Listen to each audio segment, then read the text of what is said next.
Hello, I'm the real-life fake wizard.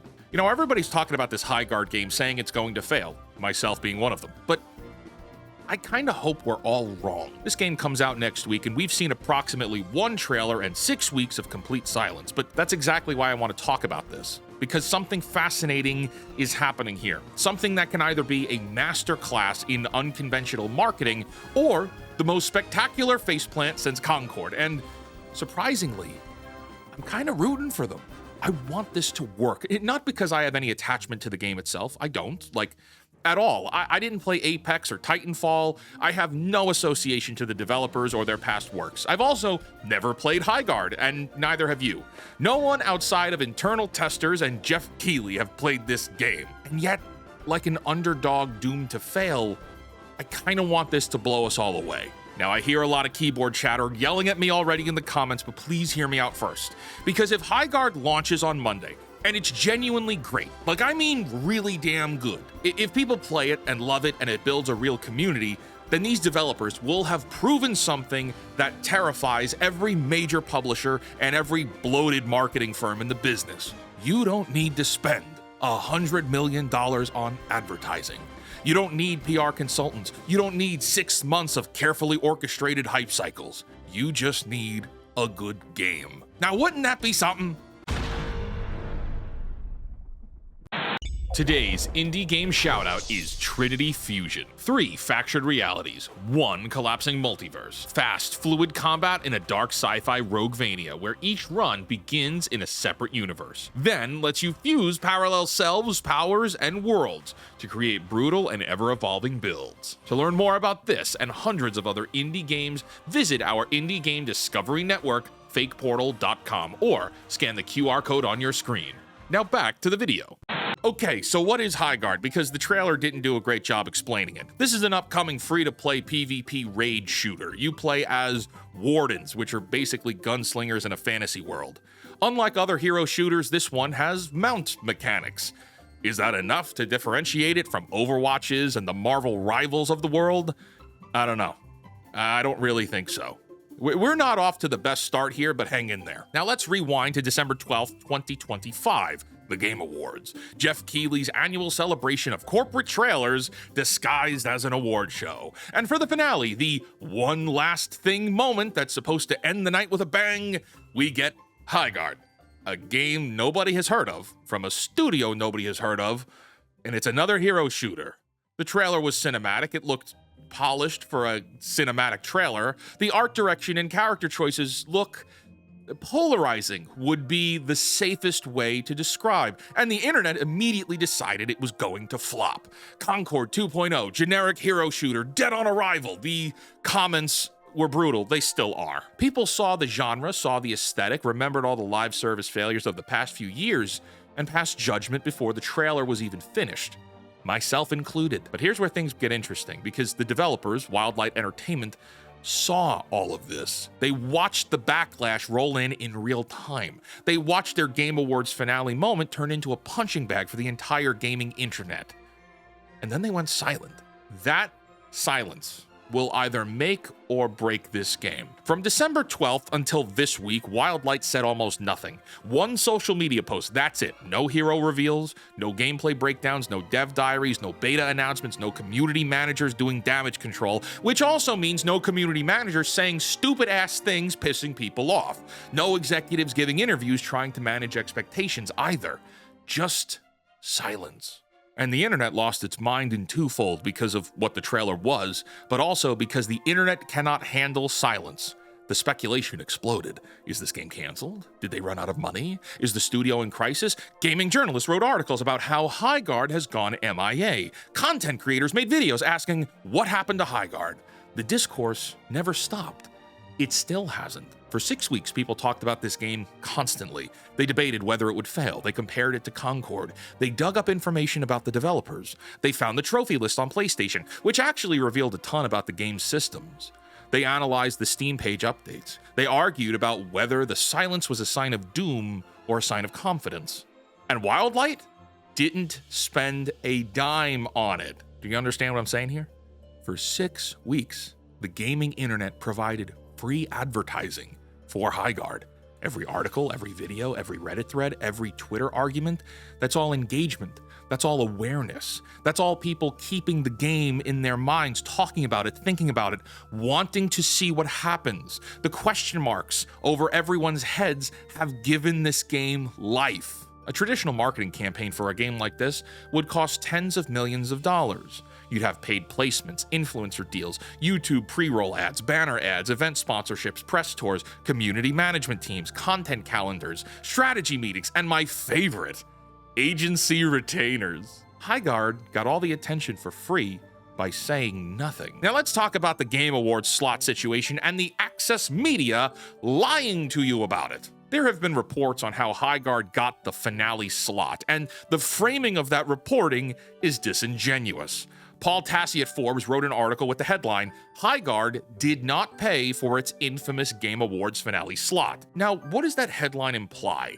It implies that Wildlight got a free ride, that they stumbled into the biggest reveal slot of the year without earning it, that they're somehow a charity case who got handouts. The framing feeds directly into the "this game is doomed" narrative that was already circulating. But if we actually read the article, that's not what happened. Wildlight did pay for a Game Awards slot. They paid for a standard placement. What happened was that Geoff Keighley liked the game enough to upgrade them to the finale position at no additional cost.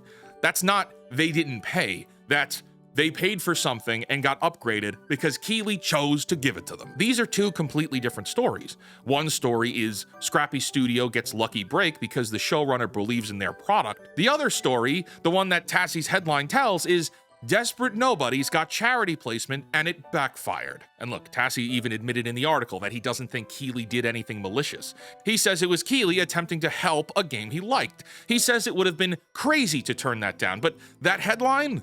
The headline is designed to generate clicks by making Highguard look bad, by feeding the doom narrative, which is funny considering it's coming from Paul Tassi. He gave people who already decided the game would fail more ammunition. This is what the access media does. They take a story that could be framed neutrally or even positively, and they spin it in whatever direction generates the most engagement. And in gaming media right now, engagement comes from, you guessed it, negativity, from dunking on things, from feeding the mob. Tassi knew what he was doing with that headline, and it's dishonest journalism.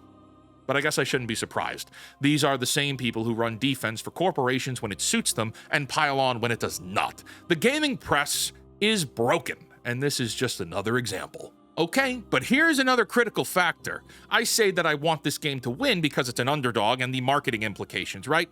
But I only want it to win if it deserves to win. And by that, and especially with how judgmental I am, Highguard needs to be extraordinary. Now look, I'm not saying Highguard is guaranteed to be good. Nobody knows that. But the people making it aren't nobodies. Wildlight Entertainment was founded in 2023 by Dusty Welch and Chad Grenier.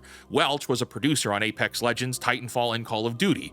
Grenier was a game director on Apex Legends and worked on both Titanfall games and Call of Duty Modern Warfare 2. The design director is Jason McCord, who was a design lead on Apex and both Titanfall games. The narrative director here worked on Titanfall, Apex, and Jedi Fallen Order, which I liked. I liked Fallen Order. And it's not just leadership here. The team is about 60 people, and a huge chunk of them are Respawn alumni. Now, some people have pointed out that there are also some ex-Firewalk people on this team. Firewalk made Concord, and yes, duly noted.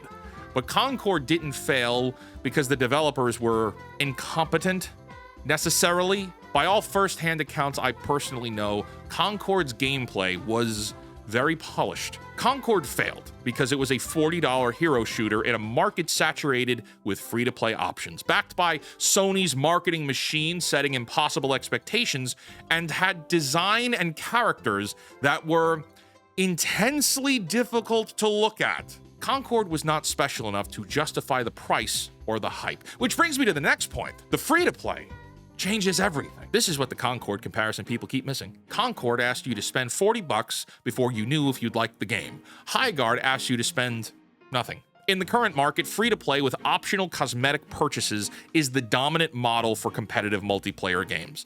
Fortnite, Apex Legends, Warzone, Valorant, League of Legends, Marvel Rivals, these games built massive player bases by letting people try them without commitment. If Highguard is genuinely fun and genuinely good, people will play it. They'll tell their friends. Clips will circulate on social media. Streamers will try it because it's free content. If it's good, everyone will see it's good. If it's bad, everyone will dunk on it. The organic growth potential is enormous if the game is good. That's the whole bet here. That's what everything comes down to. There's no $40 barrier creating buyer's remorse. There's no Sony marketing campaign setting unrealistic expectations. There's just, here's a game. Try it if you want. You marketed the game for us by talking about it. The friction is pretty much zero. And in 2026, that matters more than almost anything. But that brings us to the showcase on Monday, which is make it or break it, man. Wildlight finally broke their silence to announce a launch showcase happening January 26th at 10 a.m. Pacific, same day as the release. They're promising a full gameplay deep dive and 1-year roadmap. This is it. This is where we find out if the silence was confidence or cope, or they fumble it. If the gameplay looks janky, the roadmap is vague, corporate speak, the game launches and it's just mediocre. If that's the case, yeah, all the skeptics were right. Another live service failure. Another studio that thought they could compete in an oversaturated market without bringing anything special. I genuinely don't know which way this goes. Neither do you, and neither does anyone on Reddit or Twitter or YouTube who's declared this game is dead. I'm leaning on it being dead myself, but I want to be wrong, man. I want this game to be good because of what a Highguard success would mean for the industry. If Highguard succeeds with minimal marketing spend, it proves that the Emperor has no clothes. It proves that AAA marketing budgets are, in many cases, a tax on mediocrity, a way to compensate for products that can't sell themselves, a massive wealth transfer from publishers to advertising agencies and consultancy firms that provide questionable value. Imagine being a CFO at a major publisher watching Highguard succeed. Imagine having to explain to your board why you spent $150 million on advertising for your last game when these guys did it with essentially nothing, a single promo at the Game Awards. Imagine having to justify those agency retainers and influencer contracts and press tour budgets when a 60-person studio proved you don't need any of it. That's a conversation that should happen more often, because right now, marketing budgets are bloated beyond reason. Games cost $200 million to make and then another $200 million to tell people about it, and half that marketing spend goes to firms and consultants who have never made a game in their lives, who don't understand gamers, who actively disrespect gamers, who approach this industry the same way they'd approach selling toothpaste. If quality can beat marketing budgets, those people, those consultants and marketing firms become unnecessary. We take their cushy jobs. Their entire business model gets called into question. And wouldn't that be something? Wouldn't that be beautiful? I'm tired of watching bloated marketing campaigns for mediocre products. I'm tired of companies spending 9 figures to manufacture hype for things that don't deserve it. I'm tired of the machinery that exists to trick people into buying games before word of mouth reveals the truth. If Highguard wins, it's a win for everyone who believes that making something good should be enough. Well, let's come back down to reality here. I'm not going to pretend this is all sunshine and optimism. This game requires kernel-level easy anti-cheat plus secure boot and TPM 2.0 on PC. That's aggressive anti-cheat that's going to alienate Linux users and anyone uncomfortable with kernel-level software. It's a trade-off for competitive integrity, but it's still friction. Hero shooter fatigue is real. People are getting tired of this genre. Overwatch is declining, rapidly. Concord was a disaster. The market is saturated. People are playing the games they want to play. It's going to be very hard to get them to move from one game to the next. Highguard needs to prove it's different enough to earn existence. And the silent strategy? It's a massive gamble. For every Apex Legends that shadow dropped successfully, there are 10 games that launched quietly and died quietly. Silence can be confidence, or it can be a studio that doesn't know how to market their product. We won't know which until Monday. So here's where I land. I want Highguard to win, not because I know it's good, I don't know it's good, but because I want to live in a world where making a good game is enough, where you don't need corporate backing and marketing budgets and consultant approval to succeed, where talented people can build something, put it out there, and let it speak for itself. That's the dream, ain't it? That quality wins. Highguard releases Monday. It's free. There's no risk to trying it. If it's good, play it, tell your friends, let it grow organically. Let's see if a game can still succeed on its own merits in 2026. And if it fails, then it fails. If this game is garbage, so be it, and I will happily make a follow-up video eviscerating them for pompous arrogance. But man, wouldn't it be nice for a change, to be surprised? Wouldn't that be something? Until next time, create, innovate, inspire, and for the love of God, cancel Disney+. You know, I say all this and I have all this optimism for once, but then we're going to find out in 6 months that they had all of the marketing budget dollars and they just pulled it all down and canceled all the marketing after the backlash from the Game Awards. I hate this industry. I hate this industry. If this video brought you any value and you had fun here, hit the subscribe button. Goodbye.